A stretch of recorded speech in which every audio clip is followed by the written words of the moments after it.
याच मुद्द्यावरून शिक्षक संघटना आहेत मुंबईतल्या किंवा राज्यभरातल्या, त्यांनी प्रयत्न केला की ते सगळे संघटित होतील, परंतु त्यांना असं कणखर नेतृत्व मिळालं नाही आणि त्यामुळे तो प्रश्न पुन्हा एकदा थंड. म्हणूनच आम्ही जाऊन विचारूच ना, निवडणूक आयोगाला विचारू की तुम्ही 5 वर्ष काय करता, निवडणूक आयोगाला असं काय काम असतं.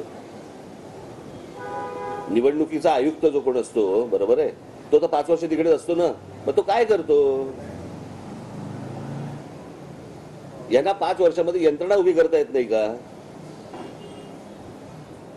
आणि निवडणुका आल्यानंतर तुम्ही बोजा टाकताय या लोकांवरती, ही कुठची पद्धत. तुम्हाला माणसांना उभी करतायत. बरं, ही काय पहिली निवडणूक आहे का देशातली, किंवा आता आम्हाला समजतच नाहीये किती लागणार आहेत लोक आणि काय लागणार लोक. इतक्या निवडणुका झाल्या, तुम्हाला किती माणसं लागतात, कशाला माणसं लागतात, केव्हा माणसं लागतात, सगळं तुम्हाला माहिती आहे.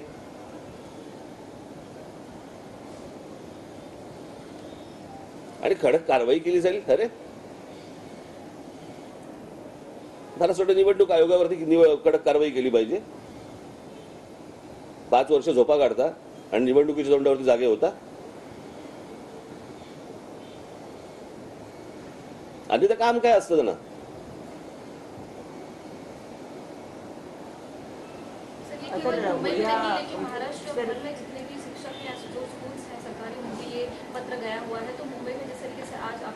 देखिए, ये इलेक्शन कमिश्नर जो है वो सिर्फ मुंबई के लिए नहीं है, महाराष्ट्र के लिए है. तो बात तो महाराष्ट्र की होगी.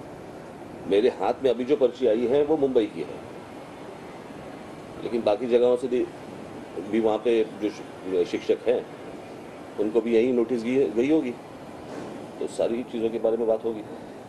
काही शाळेच्या शिक्षकांवर एफआयआर देखील झाल्याचं अशी माहिती आहे. चेक करून मी सांगितलं. माझ्यापर्यंत आलेलं नाही, त्याच्यामुळे मी काही आत्ता त्याच्यावरती बोलू शकत नहीं. चुनाव का है, क्या आप भी इन चुनाव में एनडीए में शामिल होने वाले ऐसी चर्चा की, क्या सही है? माझा विषय वेगळा आहे. ज्याला निवडणुकीवरती बोलायचं त्याला मी निवडणुकीवरती बोलतो. आल्यात म्हणून विचारायचं नाही. एक महत्त्वाचा मुद्दा उद्याच होणार आहे, महाराष्ट्राचा आहे म्हणून विचारते की विशेष अधिवेशन बोलवलेले आरक्षणाच्या संदर्भात 2 दिवसीय. याने काही होणार नाही. हा विषय राज्याचा नाहीच आहे. हा केंद्रातला विषय आहे, सुप्रीम कोर्टातला विषय आहे. मी तुम्हाला मागच्या वेळेला सांगितलं होतं की ह्याच्यामध्ये टेक्निकल प्रॉब्लेम आहेत, ते सुटल्याशिवाय हे विषय पुढे जाणार नाहीत. हे सगळं भुलवलं जाते बरं का. यातनं हाताला काही लागणार नाही. मी त्या दिवशी त्यांच्या समोरच जाऊन सांगितलं होतं ना की होणार नाही म्हणून. बरोबर की नाही. ठीक आहे, धन्यवाद. तर मनसे अध्यक्ष राज ठाकरे यांनी शिक्षकांच्या मुद्द्यावर या ठिकाणी सरकारला इशारा दिलाय, प्रशासनाला इशारा दिलाय. मात्र आशिष शेलार यांच्या भेटी संदर्भात राज ठाकरे यांनी अधिक बोलणं टाळलंय. तर आरक्षण हा राज्याचा विषय नाही, केंद्राचा विषय असल्याचं राज ठाकरे यांनी म्हटलंय. विशेष अधिवेशनाच्या मुद्द्यावर राज ठाकरे यांनी आपलं परखड मत या ठिकाणी मांडलंय. आरक्षण हा राज्याचा नव्हे तर केंद्राचा विषय आहे आणि मी मनोज जरांगे यांना देखील हे स्पष्टपणे सांगितल्याचं राज ठाकरे यांनी म्हटलेलं आहे. मात्र निवडणूक आयोगाच्या मुद्द्यावर बोलताना राज ठाकरे यांनी निवडणूक आयोगाला चांगलेच खडे बोल सुनावलेले आहेत.